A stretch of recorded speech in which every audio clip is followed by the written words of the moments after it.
காதலிக்க மறுத்த ஒரே காரணத்துக்காக கடந்த ஆண்டு நவம்பர் மாதம் காரைக்காலில் அமில வீச்சுக்காளாகி மருத்துவமனையில் 3 மாதங்களாக நரக வேதனை அனுபவித்து வந்த 23 வயது மின் பொறியாளர் வினோதினி சிகிச்சை பலனின்றி சென்னை கீழ்ப்பாக்கம் அரசு மருத்துவமனையில் உயிரிழந்தார். யாருக்கும் நடக்கக்கூடாது, பனிஷ்மெண்ட் வாங்கி கொடுக்கணும். நான் சீக்கிரமா சரியாயிட்டு ஜாபுக்கு போகணும், அதுக்கும் ரெடி பண்ணுங்க. உயிர் வாழ துடித்த வினோதினி இப்போது உயிரோடு இல்லை. கடந்த நவம்பரில் தீபாவளி பண்டிகையை கொண்டாடுவதற்காக சென்னையிலிருந்து ஆசையாக சொந்த ஊரான காரைக்கால் சென்ற வினோதினி மீண்டும் சென்னை திரும்பும் போதுதான் அவரது வாழ்வை சூனியமாக்கிய அந்த சம்பவம் நடைபெற்றது. வினோதினியை ஒரு தலையாக காதலித்து வந்த சுரேஷ் என்ற இளைஞர் அவர் காதலிக்கவில்லை என்ற ஒரே காரணத்திற்காக ஆசிட் வீசினார்.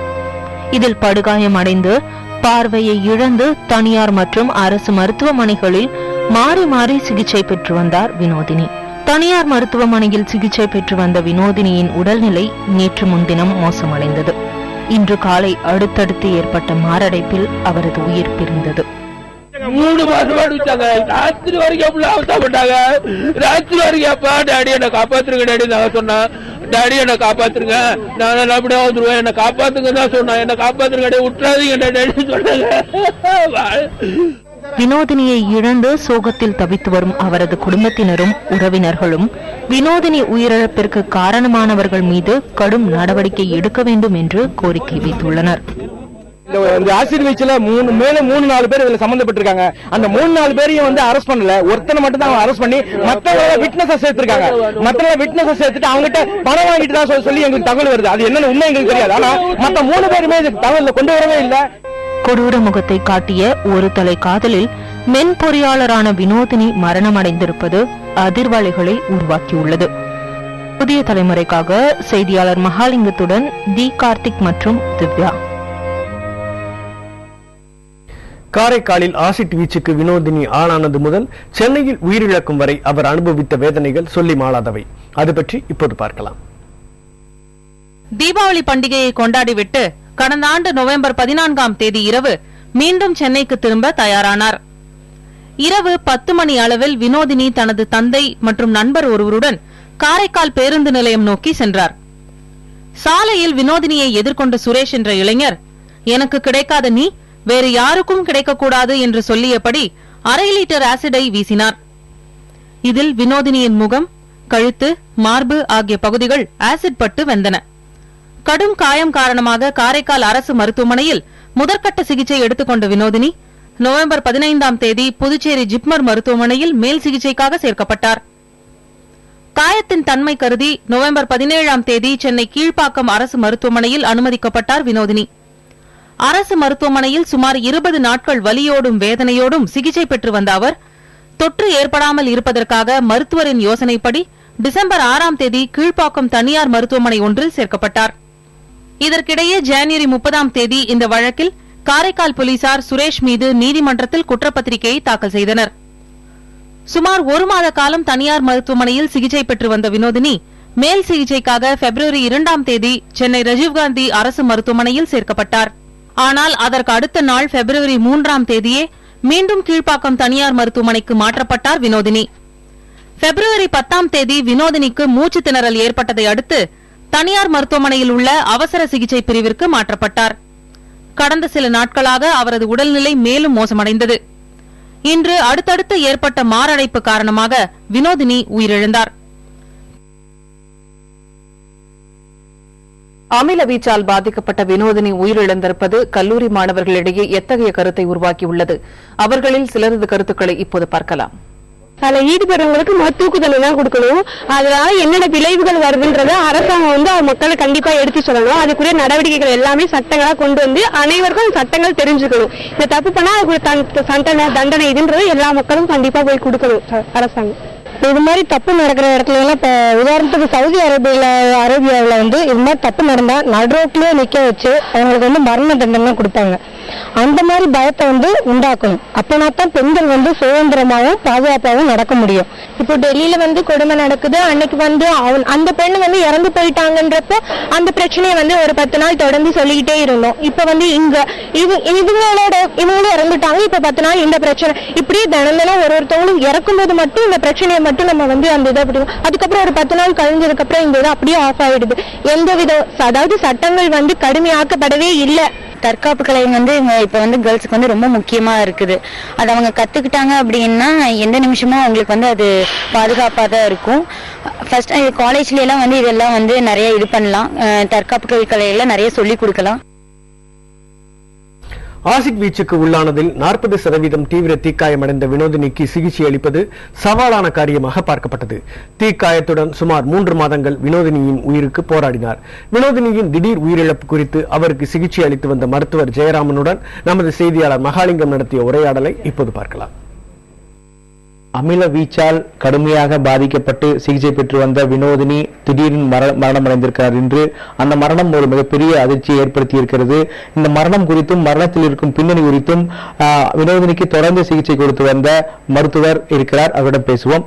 வணக்கம் சார். வினோதினியுடைய மரணத்திற்கு பல்வேறு காரணங்கள் சொல்லப்படுகிறது. உண்மையாலுமே என்ன காரணம்? அவருக்கு அதாவது இந்த ஆசிட்னால அவருக்கு எல்லா வித வைத்தியமும் கொடுக்கப்பட்டது. அதில் அவருக்கு உடம்பில் இந்த புரதச்சத்து கம்மியாகி கொண்டே வந்தது. ஆனால் ஒவ்வொரு தரமும் அவருக்கு ரத்தமும் கொடுக்கப்பட்டது. புரதச்சத்து அதாவது புரோட்டீன்ஸ் வாயிலாக அது அவளுக்கு பிளாஸ்மா கொடுக்கப்பட்டது ஐவியாக. இருந்தாலும் அது குறைவாகவே இருந்தது. அதனால் அவருக்கு உடம்பில் பலவித அந்த அணுக்கள் திசை மாறி போவது போல மெட்டபாலிக் அசிடோசிஸ் என்று கூறுவோம். அதனால் அசிடோசிஸ் ஜாஸ்தியாகி கொண்டே சென்றது. இதனால் அவளுக்கு அந்த ஹார்ட் பாதிக்கப்பட்டது. இதனால் தான் அவர்களுக்கு டெத் ஏற்பட்டது. அதாவது அரசு மருத்துவமனையிலிருந்து தனியார் மருத்துவமனைக்கு அனுப்ப வேண்டும், மாற்ற வேண்டும் என்று நீங்கள் தான் குறிப்பிட்டிருந்தீர்கள். இந்த வழக்கில் எதற்காக அரசு மருத்துவமனையிலிருந்து தனியார் மருத்துவமனைக்கு இந்த வழக்கை மாற்றினீர்கள்? என்ன காரணம்? அரசு மருத்துவமனையிலிருந்து தனியார் மருத்துவமனைக்கு வந்தது எங்களால் அல்ல. அது அதாவது பெரியவர்கள் அவர்களுக்கு பணம் கொடுத்து உதவினார்கள் அல்லவா, அவர்களுடைய விருப்பம் அரசு மருத்துவமனையோட தனியார் மருத்துவமனை தனியாக மிகுந்த பாதுகாப்புடன் கவனிக்கப்படும் என்பதற்காக அவர்கள் இந்த மருத்துவமனைக்கு மாற்றினார்கள். பின்னர் திரும்பவும் அவளை சென்னை மருத்துவமனைக்கு மாற்றினார்கள். பின்னர் அவருடைய அதாவது மாமா மற்றும் தகப்பனாருக்கு அங்கே இருப்பதை விட தனியார் மருத்துவமனையில் இருக்கலாம் என்று அவர்கள் தான் திரும்பவும் இந்த மருத்துவமனைக்கு கூட்டிக் கொண்டு வந்தார்கள். அவளுக்கு நன்றாக மருத்துவ அளிப்பு கொடுக்கப்பட்டது. அதாவது குறிப்பாக இப்பொழுது பெற்றோர்கள் என்ன சொல்றாரு என்றால் மருத்துவனுடைய அலட்சியம் தான் திடீரென இந்த மரணத்திற்கு காரணம், தொடர்ந்து அவர்கள் கண்காணிக்க தவறியிருக்கிறார்கள் என்று சொல்லியிருக்கிறார்கள். இதற்கு என்ன பதில் சொல்லி குற்றச்சாட்டு? அதாவது நான் அந்த குற்றச்சாட்டுக்கு நான் பதில் அளிப்பேன். அவர்கள் அதாவது நேற்று வரை அவர்கள் கூறுவதாவது நீங்க தான் தெய்வம், நீங்க தான் நன்றாக கவனித்து வருகிறீர்கள், இந்த மருத்துவமனை நன்றாக கவனிக்கிறது, எல்லா நர்ஸுகளும் நன்றாக பார்த்துக் கொள்கிறார்கள் என்றெல்லாம் அவர்கள் கூறிவிட்டு இந்த மாதிரி நடந்தவுடன் அவர்களுக்கு அதாவது மனது பாதிக்கப்பட்டு அவர் கூறினார் போல் இருக்கிறது. அப்போது அவருக்கு அளிக்கப்பட்ட சிகிச்சையில் எந்தவித அதாவது குறைவு தன்மையும் கிடையாது.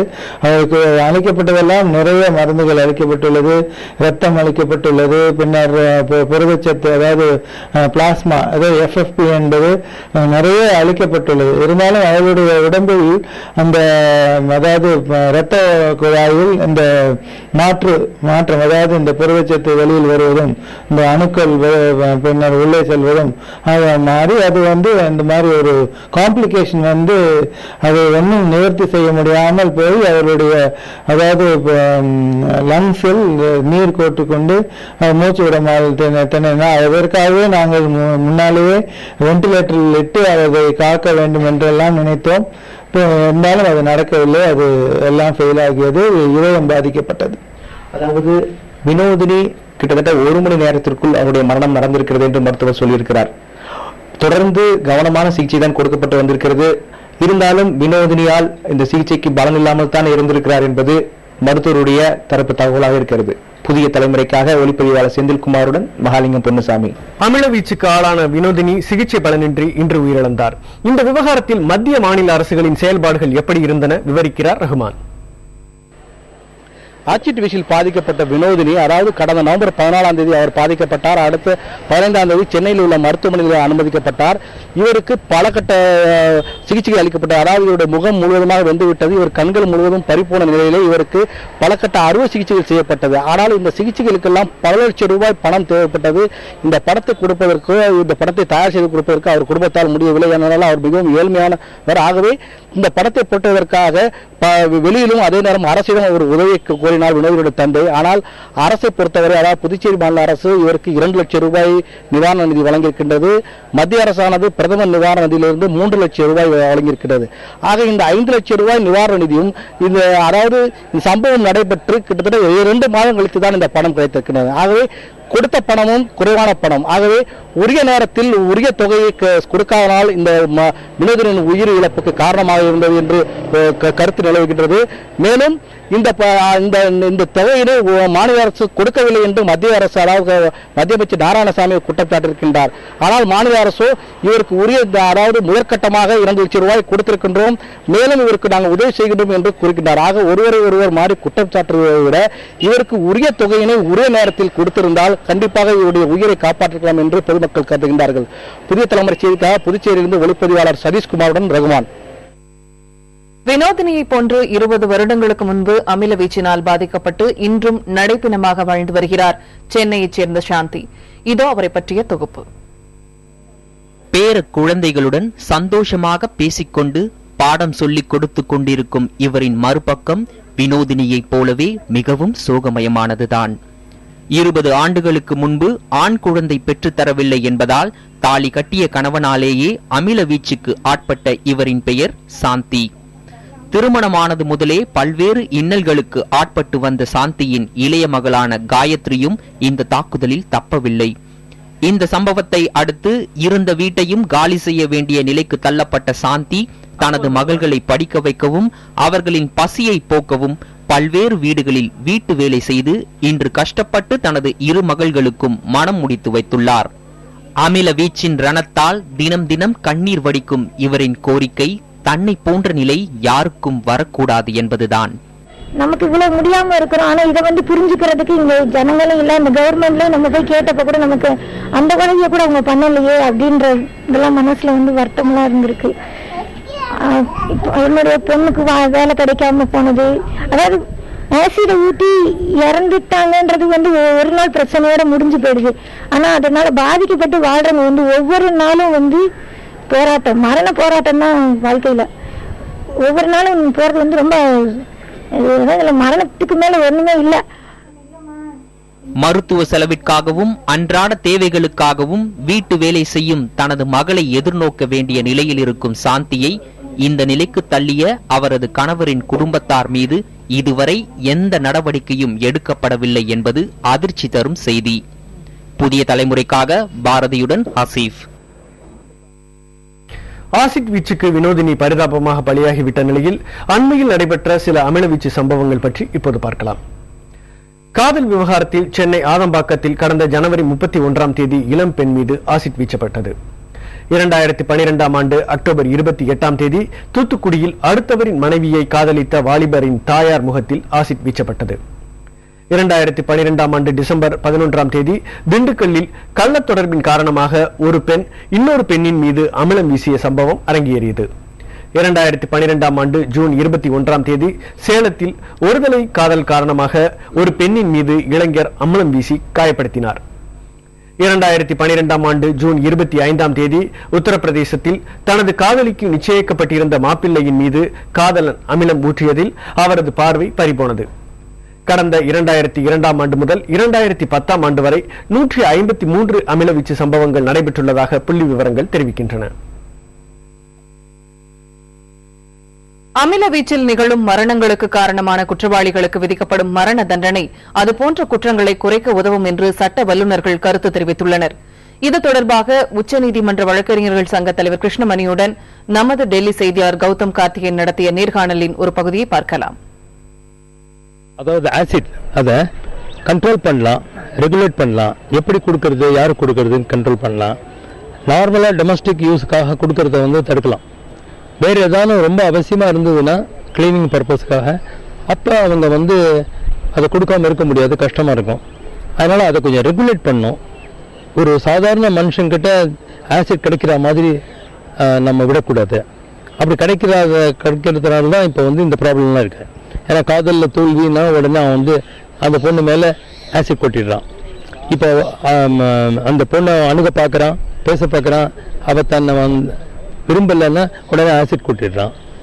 இது காதல் இல்லை, இது வெறுமனே ஒன் சைடு. இது அவன் தான் நிறைய இந்த மாதிரி பண்ணுறது. இப்போ அந்த மாதிரி இண்டிவிஜுவல்ஸ்க்கு ஆசிட் கிடைக்காம இருக்கணும். அதுக்கு என்ன பண்ணணுன்றதை பார்க்கணும். அப்படி ஆசிட் விற்கிறதே தடை பண்ணாதான் இவன் கையில் அது வராதுன்னா அல்டிமேட்லி அப்போ அதுவும் பண்ணலாம், முழுக்க தடை பண்ணலாம். ஏன்னா இது இப்போ தொடர்ந்து நிறைய நடந்து வருது. இது வந்து வெறுமனே இப்போ வந்து அந்த ஆசிட் யார் மேலே த்ரோ பண்ணானோ அந்த கேர்ள் பாவம் அவள் இறந்துட்டா. ஆனால் நிறைய கேஸில் அவள் இறந்துருக்க மாட்டா, பட் அவளோட பியூட்டி கம்ப்ளீட்டாக ஸ்பாயில் ஆகிருக்கும். ஏன்னா முகத்தில் தான் பியூட்டி இருக்குது, அதில் தான் காட்ட முடியாது. அதனால இவன் முகத்தில் த்ரோ பண்ணுறதுக்கு ட்ரை பண்ணுவான். ஏன்னா அவளை வந்து மியூட்டிலேட் பண்ணி அவளை யூஸ்லெஸ்ஸாக பண்ணணும். அவனோட ஃப்ரஸ்ட்ரேஷனில் அது பண்ணுறான். அதனால அந்த மாதிரிலாம் நடக்கிறதுனால சிவியர் பனிஷ்மெண்ட் கொடுக்கணும். அந்த யார் பண்ணுறானோ, இந்த குற்றம் பண்ணுறானோ அவனுக்கு லைஃப் சென்டென்ஸ் கொடுக்கணும்.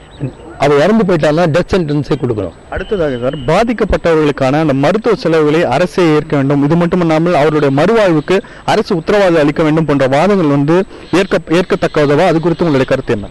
இல்லை, அந்த மாதிரி வாதம் ஏற்கத்தக்கது தான். ஏன்னா இது வந்து இப்போ ரோட்ல நடக்கிறது இல்லை, இது வீட்டில் போய் அவன் பண்ணுறது இல்லை, இது ரோட்ல நடக்கிறது. அதனால லா அண்ட் ஆர்டர்லாம் வந்து கவர்மெண்ட் இருக்கு, போலீஸ் கிட்ட இருக்கு. இப்போ இதுவே ஒரு ஃபெயிலியர்னு சொல்லலாம். இந்த மாதிரி ஒரு ஆக்சிடென்ட் இன்சிடென்ட் நடந்ததுன்னா இதெல்லாம் நடக்காமல் இருக்கிறதுக்கு என்ன பண்ணணும்னா கவர்மெண்ட் யோசனை பண்ணணும். அது வரைக்கும் டெஃபினட்டாக கவர்மெண்ட் வந்து அந்த பொண்ணுக்கு, அந்த கேர்ளுக்கு என்ன காம்பன்சேஷன் கொடுக்கணுமோ, ஏன்னா எவ்வளோ தூரம் ஆசிட் அஃபெக்ட் பண்ணியிருக்கு அந்த பொண்ணுங்கிறத பொறுத்து இருக்கு காம்பன்சேஷன் கொடுக்கறது. அவள் இறந்துட்டான்னா நிறைய காம்பன்சேஷன் கொடுக்க வேண்டி வரும்.